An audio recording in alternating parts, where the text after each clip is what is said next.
The other part of Pet Professional Guild is around providing information to pet owners. So we have a website where we have information there on various different topics. We also hold webinars, which we have recorded, and also live ones as well. And they're on various different topics. Some are maybe more high level and directed at trainers, but obviously informative for pet owners. And then we have pet owner specific webinars as well.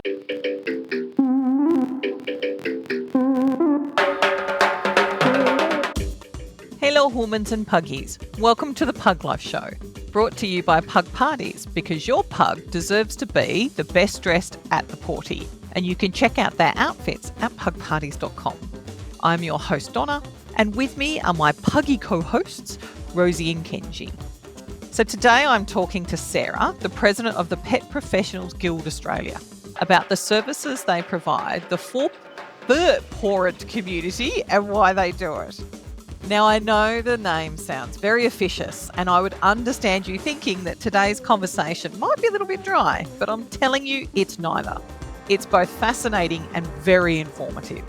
Not only is the PPGA a trusted location to find pet professionals who believe in and embody force-free, humane training and pet care methods, they're also a huge repository of information about the many baffling things our pugs/pets do that need explaining in a simple, easily digestible way that is also fact-checked, which we know is not always the case with other websites. But before we zoom in, I want to remind you to subscribe to our newsletter in the show notes so you get advance notice of our next episode and much, much more. So I first become aware of the Pet Professionals Guild Australia, or PPGA for short, when I met the Victorian team at the pet show earlier this year. I will confess that up until then, I hadn't come across their website or their socials, and therefore was completely unaware of the amazing resource it is, especially when you're someone like me that gets curious about the things that Rosie, Kenji, or one of our foster pugs does and goes looking for answers in books or online. So as you can imagine, when I met the team and they told me about what they did, I had to jump online and check it out. Needless to say, I am now a proud pet owner member, which is free if you're wondering about it yourself. And I will be using this as my first port of call for any questions I have in the future.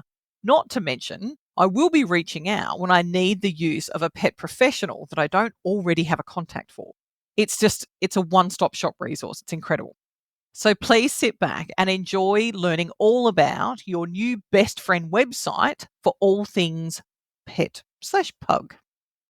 Hello, Sarah, and how are you today? Excellent. I'm awesome today. Thanks for having me.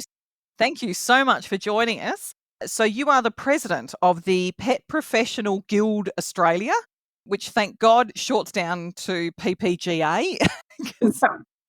It must feel like a bit of a mouthful, even though it does beautifully encapsulate what it is that you do. Yes. Can be a bit of a mouthful. Yep. So first off, tell us a little bit about yourself and about your fur family. Excellent. So my name's Sarah. Obviously, yes, president of the PPGA, but also I have a business as a dog trainer as well, which I do part-time and do a variety of things from behavioural consults, group classes, and one of the main areas is working with assistance dog clients. So, yeah, that's, I guess, my main role with that. In terms of my fur family, I've got a 14-year-old border collie named Jack, who's I've had since I think he was about 5 years of age. And, yeah, he's plodding along, but he's still going well at this stage. And I've also got 4, not quite fur family, but 4 feathered chooks as well. So. Oh, very nice. Yeah. Well, and they're very handy, especially with the current avian flu problem. Yes. Yes. Yeah, that's a bit of a concern at the moment. So. Yes. Yeah. Now, I will qualify. You are based in Tassie, so all of your dog training is provided in Tassie. But the great thing about the Pet Professional Guild is that anyone can find just about anything to do with their pets. So tell me about it. How did it start and how does it serve the community? Excellent. So it started actually with the Pet Professional Guild, which was formed in the US. So it was formed by a lovely lady called Nikki Tudge. who saw that there was a gap in like the resources and education out there for pet owners around force-free training and pet care. So she started that up, and she's made a fantastic organisation in the US with the Pet Professional Guild.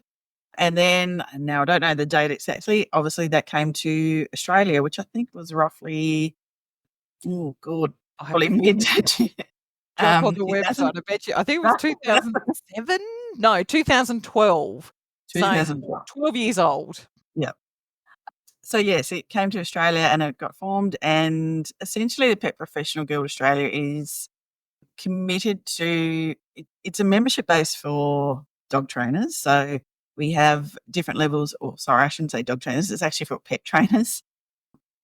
And it's to provide firstly a list of accredited qualified pet professionals that you can trust. So whether you need a dog trainer, cat trainer, equine trainer, a vet behaviourist, what the Pet Professional is all about is making sure that, one, they meet a high standards of training, I guess, so in terms of your qualifications, but also what a big thing that we just have is if you're a professional trainer, you must be having continued education. Yep. So continued education is things like attending courses, seminars, workshops, and there's so much out there that can be learnt in all various different areas. So we want to make sure that our professionals are keeping up to date with the current science, etc., and learning new skills and keeping their skills relevant. That's the one part. And obviously we have a directory where our pet professionals are all listed. So we've got pet professionals all across Australia. Fantastic. And they do a range of things. Like some people do group classes, some people do privates, combination of everything. Some people are scent work trainers as well. So it depends what kind of, I guess, trainer you're after in that particular situation. A lot of them do online consults as well. The other part of Pet Professional Guild is around providing information to pet owners. So we have a website where we have information there on various different topics. We also hold webinars, which we have recorded, and also live ones as well. And they're on various different topics. Some are maybe more high level and directed at trainers, but obviously informative for pet owners. And then we have pet owner specific webinars as well. So we've got those. We also like to attend events where we can help educate the pet owning public as well. And on top of that, we're also big on advocacy and industry regulation. So advocating for force-free, humane training practices. So looking at, the various legislation that's out there in the big wide world and, making sure that we represent our trainers and look to make sure that the correct information is provided to the government organisations that are making these legislative changes. So, etc. So hopefully that's a good overview of what we do. No, that's wonderful. And it was actually because I was looking at the upcoming webinar because I become a member when I when I found the website, and I had a bit of a giggle to myself because I went, the next webinar, which is actually next Thursday Australian time, is my dog normal or just plain weird? Which I did love the title for two reasons. One, because God knows that's what I've thought in the past about some of my pugs. And two, I had season 2, I think it was episode 10, it was the last episode of last year, where my guest actually, her comment was, is there something wrong with my pug? So because she did have some very unique traits that weren't exactly very pug-like, but so I did look at that and I thought to myself, I may have to sign up for that webinar if for no other reason I can have a giggle to myself when I realise that some of the things that my rat bags do is probably not that weird after all. It is a very common question, though. I know. Is this normal for my dog? Yes, perfectly normal. So the people, we'll just quickly talk about the webinars because we've just obviously had that one intro. Who gives them? Are they trainers? Are they qualified? What your webinars in general probably is a better question. Who provides them? So we have a bit of a mixture. So we'll often look at inviting other, I guess, trainers and speakers from around the world in that industry. And the benefit of of having, the Pet Professional Guild US. Work, yeah. A bit of a connection there. So a lot of the speakers might be ones that are either coming to one of our future conferences, has been to one of our past ones, but there's always, lots of information out there. So often we have a bit of a scan of who's out there, what's coming up, what kind of topics hitting the pet industry at the moment. So sometimes there can be a big thing about, like when it was COVID, lack of, socialization, but then we're coming up to Christmas, you've got the issue of, lots of new people and Yes. and all that kind of stuff. So we tend to try and look at a few international speakers where we can, and that's for the benefit of everyone, pet owners and dog trainers and pet trainers alike. And then obviously we've got our pet owner, focus as well for the webinars that we like to do, a number of those each year for our pet owners. And that can be we tend to like to use our own professional trainers, because at the end of the day, if a pet owner has a question, we want them to actually get in touch with a trainer that's local to them or known to them in Australia. So, yeah. Yes. Or at least know Australian law. Yes. Because I do love it on the website. There's an entire section, and it's the advice for pet owners, but it's all spread out across the different breeds, for want of a better term, which is actually probably not the right. It's actually not the right term, is it? Pet types. Yeah, pet types. That's the one. But I have to, because I did scan through it, because I thought to myself, there's so much to read. That's probably the one thing that I will say first up, because I know for me at the moment, I'm doing a lot of reading around behavioural training and getting better at clear communication, let's say. And so I loved the fact that I saw there is a tab for it in there, but even equipment for the cars, escaping dogs, it was just, to be honest, it felt like there was just about any question that I might have. And I've had pugs for over 20 years. So and then as we were saying before offline, I grew up with hunting dogs. So, and it's interesting that you mention about how you make your trainers grow and continue to develop. It's almost like the CPL of pet training, or the equivalent of, because it's one of the hot topics I have with my dad, because being from Tasmania originally, growing around farms, growing around hunting dogs, my dad would train them. And I was having a conversation with him a few weeks ago about a friend of mine whose pug accidentally fell pregnant because she hadn't been fixed. And I was saying to my dad that I don't think that's great. And he said to me, he goes, "Oh, no. The best thing that you can do for a bitch is make sure that they've had a litter before you spay them." And I'm like, Dad, I actually don't think that's the current thinking. And it really did open up my mind of, like, I keep forgetting his knowledge is still from like 30, 40 years ago, and he hasn't trained a hunting dog in years and years and years. So he doesn't even sort of want to keep up with it. And then it sort of made me think, how many people out there still have that mindset that is 20 or 30 years old? Yeah. It is a little bit of, you don't know what you don't know. So they have that mindset because that's what they've learnt, and they haven't learnt anything new. And it is also that thing, and I was being from farming backwards and working in the industry, it is that thing of a lot of training is less about actually training the pet. It's actually about helping the owner through with their training. And each pet owner is actually different. Some people just pick it up and I go, "Oh my God, you'd actually make a really good dog trainer." Looking for a second career? And whereas others, it's, what works for them and what works for that situation.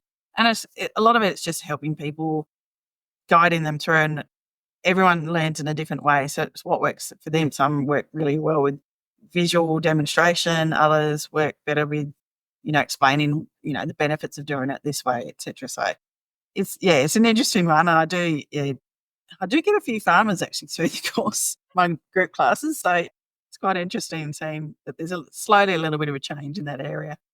Yeah, my dad is great with my pugs. He vows he'll never have a dog ever again, but he'll happily puppy sit whenever he feels like it. And there are times when Andrew goes, my partner, sorry, Andrew, he sort of goes, are we sure that we want to leave them with your dad for so long?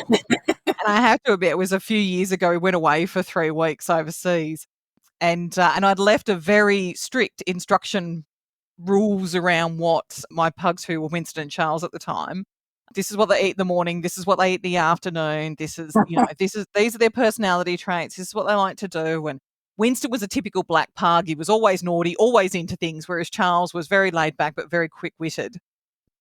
And we come back after 3 weeks, and I looked at both of them and I thought to myself, don't say it, don't say it. And all I could think was, what did you feed them? Kilos heavier? Each of them were a kilo heavier than when I dropped them off. And I'm like, 3 weeks. And I'm just like, this was a man that used to be regimented in how he fed the dogs, because, they're always looked after really, really well. But at the end of the day, they got exactly what they needed to perform. And then my mum pulled me aside and she said every afternoon they got a snack. And I'm like, what do they get? Half a cow? And because my dad still will go hunting, but with friends and things. And so they got a wallaby mince patty every afternoon, including their morning and afternoon. And I didn't argue with Dad. Wallaby mince is great for the dogs and all that sort of stuff, but not in addition to their daily. Oh, dear. But they were Yeah, happy. well. Poppy was the best out. The terror. Good Lord. But the website is so chock-a-block full of stuff. It's just, I think you would need a year to read everything. But if somebody had a real concern, a quick one, is there, I have to admit, I can't even remember if I saw it. Is there a fast way of getting in contact with someone, or is there best way just to find a contact page up the top? If you go to the website, there's a contact tab up the top. And probably the best email is our inquiries email, and they'll direct you. So if they're looking for a trainer, they can go try the directory. If they can't quite locate one there, get in touch with us via the inquiries page, and then we go direct to our members via our Facebook group and sort of say, hey, who services this area, who can help? So awesome. usually can find someone. And because the directory is amazing, the amount of, because I was looking at, it's vet care, pet care services, grooming, feline aviation, but there's actually there's so much there, and I haven't had to need a vet or a trainer for a few years, but because I've already got my established ones. But it was just sort of like any time I would move, why I didn't know about this the last time I moved, I just went, oh my God, this would have made my life so much easier. Yeah. And being that it's nationwide, definitely takes a lot of stress out of trying to, it's bad enough finding a hairdresser and a new doctor, let alone trying to find someone who can look after your pups. The one question, speaking of looking after pups, do you also list, because I do get a lot of questions around what's the best local pet sitter or pet hotel, or? I think, and from memory, currently I think we've only probably got one person on there who's a accredited, I guess, pet care person who does sit-in. It is one of those industries where, and this person particularly is actually qualified as a dog trainer as well, so hence why they are listed in that professional space. Yeah. And it is one of those areas where we do see a lot of, I guess, issues with, people offering pet sitting and potentially doing training as well that they're not qualified to do. So, offering loose lead walking training, but not actually being qualified to walk, to teach those behaviours, or, somebody coming along and dealing with a dog that's got separation anxiety or reactivity. You'd want somebody that you could trust to, if you're going away, that they'd be able to help you with that as well. So it's one of those unregulated industries, and even myself, I've been caught. I've had some great ones, but I've also had some ones that are pretty bad. So yeah.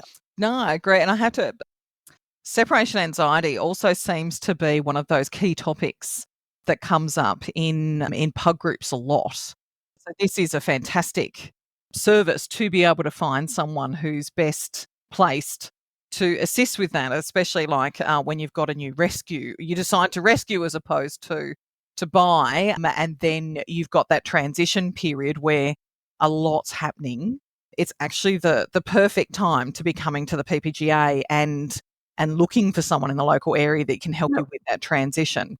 Yep, definitely.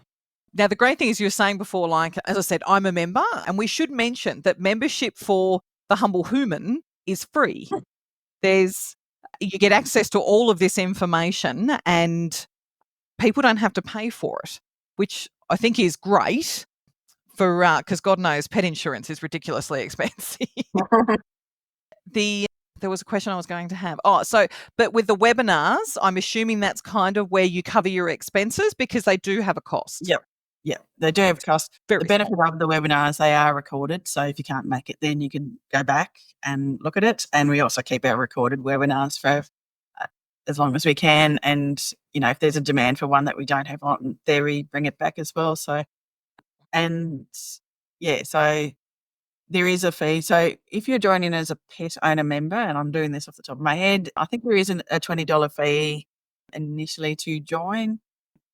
And then, depending on the webinar, so sometimes our pet owner webinars will be free, other times there might be a cost involved, and that depends on the level of speaker that we might have joining us as well. So if we pay, more qualified, I'm guessing. Yeah. But it's still in the access to really qualified and really experienced people is, it's priceless, basically. Yes, absolutely. I agree, without a doubt. Now, the other thing I did notice on the website was a mention of sponsorship programs. Yep. So this is around, it was something we discovered, and me especially as being in Tasmania, is like if you're in Sydney or Melbourne, you're going to find a trainer pretty easily. But when you start to get to your regional areas, your rural areas, it's not as quite as easy to find a trainer.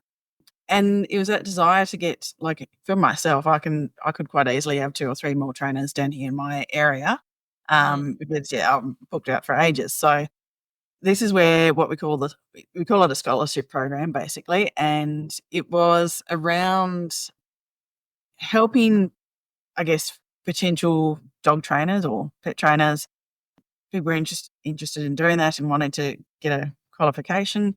The scholarship was made to help those people cover some of the costs of those courses. So we've got a few course providers that we know their course content and we trust, and obviously utilise as our qualifications. Yeah. And we get people to apply and just say, hey, what would you be using this for? What kind of things are you intending to do? And the committee then votes on it and works out, the 3 lucky winners for each year, hopefully. So, we've got a couple that have won from previous years that I think one's nearly finished a course, and one's, there's a couple that have started either the Karen Pry or Delta Cert 4 courses. So, it was something we thought, well, it's not a cheap undertaking to get qualifications. So any way we can assist and hopefully potentially get more trainers in those areas, that would be great. I wonder if there's anyone out there who's ever wanted to be like a pug trainer, because they would be booked out for years. Yep. And or dachshund trainers, I've been asked by people before. I'm like, oh, can you come to an event and come and see 1,000 dachshunds? I'm like, oh, okay. I have to, because we have events. We've got Pugmas next weekend. And not this weekend coming, but the weekend after. And I just love it. Like, they're such great events. And it's like trying to explain to people what it's like. They're like, how many people go? And I'm like, it's not the people you need to worry about, to be brutally honest. It's like every pug owner has at least 2 pugs. So 50 people are showing up. That's at least 50 pugs. And it's just chaos. It's just absolute chaos. And it's so funny, but it's sort of like, and it's the cacophony of grumbling and breathing that just, to me, it's a symphony. And I've always wondered if I should go to find a composer who can actually create some sort of music to just pug grunts and sneezes and snorts and all the rest. I've yet to find someone game enough to take up the champ. But you never know. There's going to be. It's got to happen eventually, hopefully. Because I was going to say, border collies, other than barking, they don't really have any noises. Oh, you'd be surprised. No, So this is the ignorance of one pug lover to other breeds. Some can sing very well. Some are very barky. Jack has a funny thing when he's had surgery in the past. He obviously doesn't realise he's deaf. And I often would get the call probably about a quarter of an hour after he's come out of surgery going, can you hear that? Sorry. Sorry, I can't get to you for another couple of hours. You're going to have to deal with the fact that he's telling you that he hurts all over and it's all your fault. So, yes, apparently he yodels every time. Oh. So. And, yes, I've heard it on the phone going, oh, that's a bit unfortunate. I have to, because I was saying before, Kenji's just come out of eye surgery, which luckily was not emergency or anything else like that. He's actually quite good, but Rosie, she's a grumble bum. She would have to be the most grumbly pug I have ever loved. And if you do something that she's not happy about, she's also a bit of a princess. She gets this grumble and a look, but you don't even have to look at her. You just hear the grumble to know that she is unimpressed with whatever's going on. And when we took her in for a nose job, she couldn't grumble because obviously it was all too sore for the afterwards. And so I actually think the look on her, I never took a photo because I thought I was trying to respect her space, and I should have taken a photo because the look on her face was daggers. It was just sort of like, if I could get out of bed, I would come over there. I think, oh, puppy, I do feel for you, but you'll be okay. I promise you will appreciate this in the long run. So the sponsorship, I think it's great because it's, God knows that there are loads of people out there that would love to be able to do it. And agreed, it's sort of like you can't always get government funding. And especially if you're sort of like, you've got to travel to go and do the training because you don't live in Melbourne or Sydney or anything else like that, where there is an abundance. It's absolutely spectacular. So anyone who's listening, if they've ever thought about becoming a professional, anything to do with their pug or dog, then definitely check it out because it's, why not? And if you happen to be a cat person, there's also feline cat courses out there. So, I know we're obviously pug focused, but I did think to myself when I saw it, there is cat training. I've never had cats. So complete tiny segue. What's the cat training about? So generally and there's probably, off the top of my head, there's probably about 4 or 5 qualified cat trainers across Australia. I know they're flat out. So you've got issues in terms of, like, say, you introduce a new cat into the household, that kind of stuff, and there might be interactions where they're not getting on with each other. There can be things like, destructive cat scratching. It could be differences in behaviours. It's one of those things that can be, cats, we sort of say, oh, yeah, they're just, sitting on the couch and they're not doing much, but they also need mental enrichment and activities and all that kind of stuff, so they don't do destructive behaviours. So having people that know about cat behaviour and cat body language is really important. And I find it really interesting. I don't actually have a cat, but it's a topic I find really interesting. So. No, I was intrigued. I have I worked with a girl who had a cat and she used to walk it on a harness and lead. And she was the first person I'd ever heard of doing it. And then, of course, it's the usual thing of you never hear about something and then all of a sudden you hear about it from everyone. Yes. After that, I'd sort of say to people, I said, have you heard it? Does anybody, know anybody? And they're like, yeah, we know heaps of people, especially in sort of cities. And I'm like, I've never seen it, but I've seen videos and whatnot. But yeah, the cat training, that was one that did actually pique my interest of, well, if I ever meet a person who says there's something wrong with a cat, I know exactly where I'm going to point them to. Yep. And we do have dog owners that also own cats. So yeah. And it's just like any animal can be trained. Cats can do some really amazing things. And there's a few of our trainers that actually also work in zoos and places like that. So they're actually training big cats as well. Not just little cats, but big cats and other animals. So yeah. Oh wow. It's one of those things that the same training method and philosophy and all that works for you know, you can do recall with a big lion the same way I'd ask for a recall with a dog. So it's all that positive reinforcement and working out what's reinforcing for them. And yeah. So Oh, that is incredible. Right, back to pugs, the most yep. important breed out there. So the other additional question I had about the find a professional service, like we said it was across all the states, but how often does it get updated? Because I know like a lot of people, they jump onto websites and then obviously they realise it's 5 years out of date.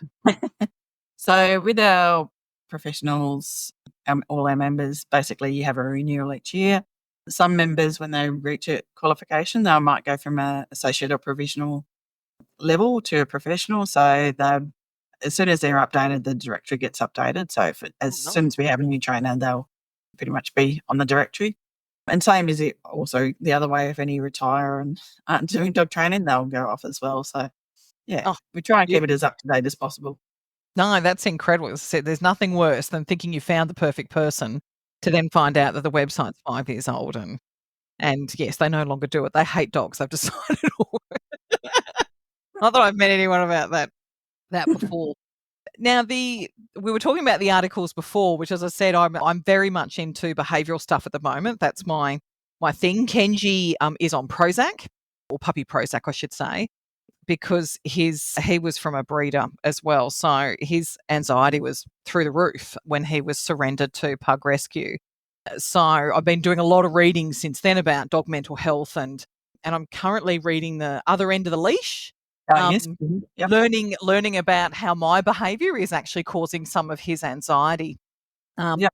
Which is incredible, which is sort of when I was looking at the articles, I thought to myself, oh my God, I need to come on here as well and sort of continue to bridge my knowledge gap, because I have to admit sort of all of my knowledge around dogs has just sort of been built over years. And as we were saying before we actually we hit record, it's one of those things where the things that we have learned, I cringe about what I used to do with Fat Dog 20 years ago.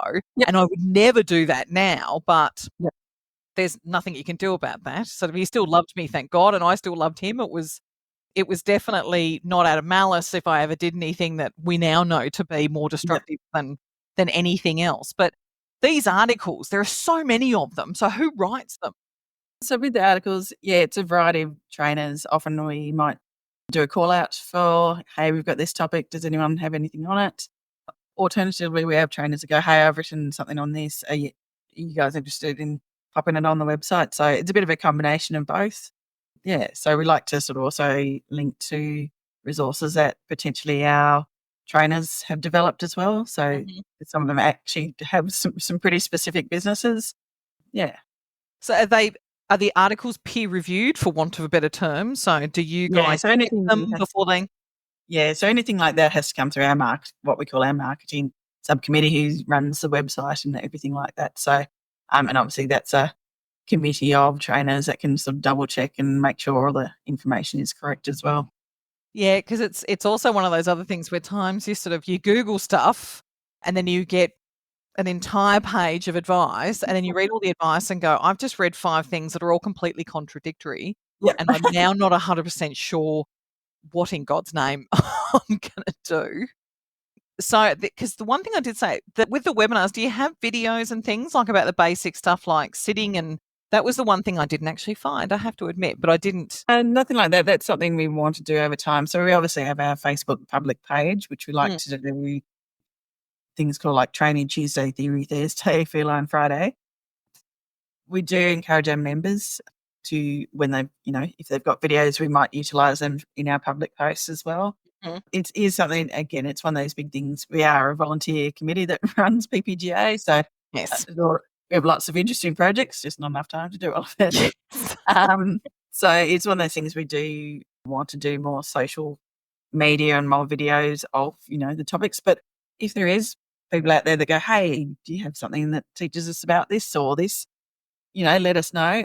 It's highly likely that, and I find this with a lot of my clients, is a lot of information, just making sure they get the right information. So potentially I might have been teaching them how to do something in our session, and then I might follow up and go, hey, just for reference, this is a really good video to watch, which is about, what we've been talking about today. So they've got something they can go back and reference and know that particular trainer is, and it might be an international trainer, but we know that the methods I've shown them is exactly the same as what this trainer is going to show them as well. So awesome. No, that's spectacular. Because I just I had a look at your events page because I first become aware of you guys at the what was it called, the pet show yes. at the start of the year. So and I think you guys were at the Dog Lovers show as well.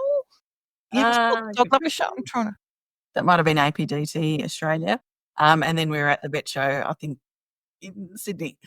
Oh, there you go. So you do at those bigger pet events. Yeah, we try to. Yeah, you have a so stall I think there. the vet show we did Brisbane, Adelaide, and I'm not sure if we did Sydney. I think we did Sydney originally. Yeah. So yeah. So if somebody they wanted to become more involved with the organisation as opposed to take advantage of your services, how would they do so? Do they have to be qualified? I guess there's different levels. Yeah. It is. I mean, to be a member, you obviously got your pet owner membership, so you've got access to resources. But then, obviously, we're starting to get into the realms of those that are in the pet industry. So we do with the membership levels. There's different types and categories, which we are looking at. Pet cares, dog walkers, etc. We don't have a lot at the moment, but that's something to think about. It's one of the things I constantly get asked about. Do you know somebody who can look after pugs? Yeah. All that sort of stuff. Essentially, we often get asked about groomers, who's a good groomer, etc. Oh, yes. Who's force-free grooming? I've got a dog that's scared of being groomed. Have you got someone who's qualified and trained, not only a groomer, but potentially a trainer who can help a dog through that process, which is we see a lot of, and being able to know who's the correct person to go to for advice. Yeah, so it is one of those things. Yeah, we are probably aimed with the membership directory more at those professionals working in that field that meet our ethics and our principles as well. Mm-hmm. No, that is amazing. Thank you so much for your time, Sarah. As I said, I haven't dedicated enough time to the website yet. But the one thing I will say is like we were just talking about the one webinar that's actually coming next week. But I just wanted to point out that you've got a lot planned. Yep. Like there is a lot actually planned. So even if next week's session doesn't really tickle your fancy, it's incredible. There's getting started with deaf dogs. You have a deaf dog. I have a blind and almost deaf rescue at the moment. So, actually, is there a webinar about working with blind dogs? That's obviously not going to be a guide dog. But I guess the similar philosophies might apply. I think that one you're mentioning is probably one of our recorded webinars. But so. No, that is incredible. There you go. I'm putting in a request for a webinar on how to work with blind dogs. Blind dogs, excellent. We go know the trainer to ask. Even better. It's awesome. I will keep an eye out for it so that I don't miss out on it. It's sort of we've been pretty lucky. Buster's not too difficult to work with. If anything, as you were saying before, it's not usually the dog that's the problem. It's the human. Like the number of times I've stopped charging on to do something because I've remembered that I left something in my office and I've got to turn around and get it. And then the poor bugger runs into the back of my legs because, of course, that's right. He can't see that I've stopped and turned around. Yeah. And he's tripped over my shoes because I've kicked them off my feet and forgotten that he can't see them on the. Yeah.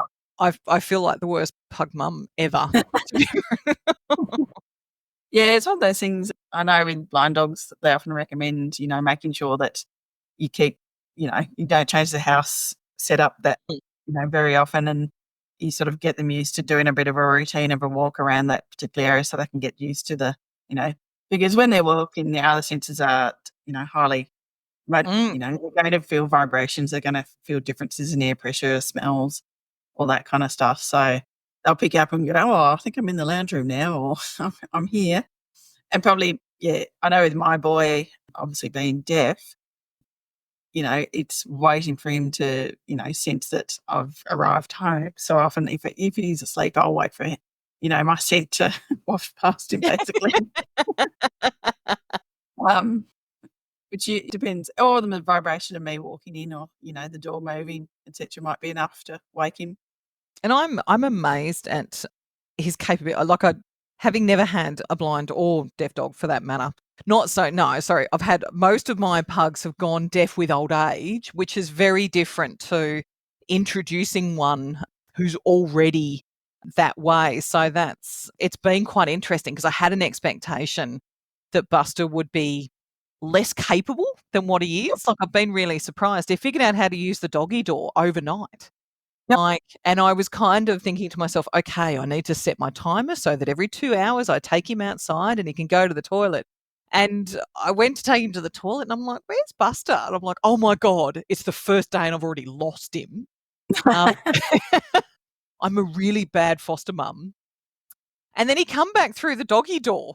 And I just sort of went, okay, I don't need to take you out for the toilet anymore. You've figured it out. Like, it was just, and same with the ramp. The ramp to the couch did take a little bit longer, but I guess it does help that Rosie and Kenji use it as well. So it was a little bit of follow and seek and figure out and all that sort of stuff. But I am just amazed at how quickly they just adapt. It's been wonderful to watch. And obviously it makes me feel terrible when I trip or turn around in change direction or trip over him so yes, it really is about the human. The more we know, the better pug parents or dog parents that we become. It is the adage that I think we have to keep reminding ourselves sometimes. Thank you so much time for yours, Sarah. It's been awesome. It's been so good to get to know the organisation and what it can do for us mere humans who love our pugs probably more than our own partners. That's definitely how it is in my house. And so probably the last question I will ask is how can people find you? So 2 main areas, I guess. Obviously our website, which is ppgaustralia.net.au, and the other one is via our Facebook site. So we've got a Pet Professional Guild Australia Facebook site as well, which we try and post on regularly on various different topics, etc. And they can also message us through that page as well. That's awesome. Thank you so much, Sarah. That's and all right. give our love to Jack as well. Will do. I'll better go and locate where he is now. Is your mind blown by the depth and breadth of quality information so easily available at your fingertips? It's all on one website. Now, I'm planning on attending the next pet owner webinar. So I'll let you know how I go and what I learned over in our Facebook group, the Pug Life Show PUGCAST. If you're not a member of the group, I invite you to join us and let us know what you thought of the episode. Plus, if you haven't already, please subscribe to the podcast so you don't miss out on the next episode. And while you're at it, leave us a review. It only takes a couple of seconds to give us a 5-star review, and it goes a long way to helping out other pug parents find us. So until next time, thank you for joining us. Have a pawsome week, and humans, be generous with the snackies.